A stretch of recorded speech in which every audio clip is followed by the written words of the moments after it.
आप लोगों से एक बात बोलनी है, सारे लोग जवान हो आप लोग। जिस दिन आप लोगों ने वर्दी पहनी होगी और जिस दिन आप लोग रिटायर होंगे, चाहे आप 20 साल के हों चाहे 60 साल की उम्र में रिटायर होंगे, आप जवान रहेंगे। वो जवानी अपने अंदर रखो। ये 5-5 साल की जो औकात लेके नेता आते हैं, इनकी चमचागिरी बंद कीजिए। हमें सहानुभूति है आपकी मजबूरी के साथ, दया आती है हमें आपकी मजबूरी देख करके, लेकिन आप लोग प्लीज, आप लोग जो जवान आप लोग हो ना, जो जवान आपको बोला जाता है, वो जवानी अपने अंदर रखो, है ना। कम से कम वो हिम्मत अपने अंदर रखो। बार बार ऑर्डर मानने की जरूरत नहीं, एक बार नाफरमानी करके भी देखो, एक बार ऑर्डर को डिनाई करके भी देखो।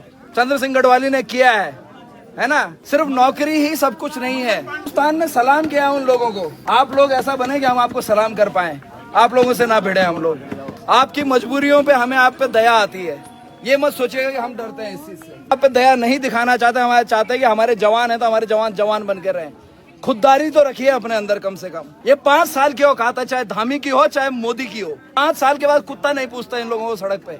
उनकी चमचागिरी करना बंद कीजिए। उनके आदेशों को, उनके जिसे बोलते हैं ना गैर न्यायिक आदेशों को कम से कम मानना बंद कीजिए। अरे बोल दीजिए ना कि वहाँ हमारी बच्ची के न्याय के लिए वो लोग आए हैं। इतने लोग यहाँ लगा दिए, इतने लोग उस दिन होते तो क्या उस बच्चे का मर्डर हो पाता। आज भी सवाल छोड़ के जा रहा हूँ। बहुत सारी महिलाएं यहाँ पे हैं, मैं आज भी पूछना चाहता हूँ। पीएम रिपोर्ट जो अंकिता भंडारी का, जाके पूछेगा शेखर जुयाल से, जाके पूछेगा अपनी उससे एसआईटी का चीफ बनाया था, जाके पूछेगा कि उस पीएम रिपोर्ट में, उस पोस्टमार्टम में एक महिला डॉक्टर क्यों नहीं थी। जाके पूछिए ना सुप्रीम कोर्ट की गाइडलाइन के बावजूद क्यों नहीं थी। सवाल पूछिए कि रेप को एग्जामिन क्यों नहीं किया गया उसके अंदर। किसने बनाया अंकिता के केस को कमजोर? नेताओं ने नहीं, आप जैसे लोगों ने बनाया है।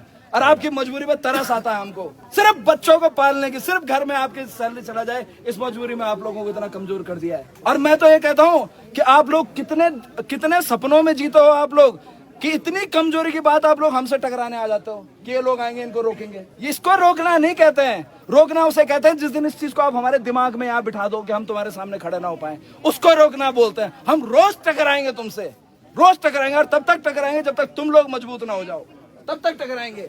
हो सकता है मेरी बात किसी को आप में से बुरी लग रही हो, तो मैं कहूँ बुरी लगनी चाहिए।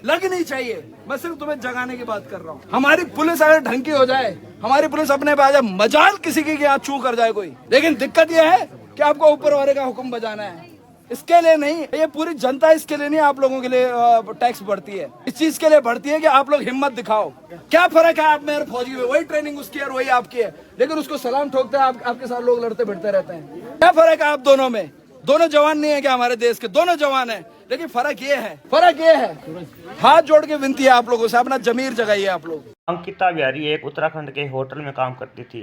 होटल मालिक और होटल का मैनेजर दोनों बीजेपी नेताओं के बेटे थे और इस लड़की पर अनैतिक कार्य करने का दबाव बनाया गया। अनैतिक कार्य जैसे वीआईपी गेस्ट आते हैं उनको खास सेवाएं देना, लेकिन उसने उसका विरोध किया और मना कर दिया।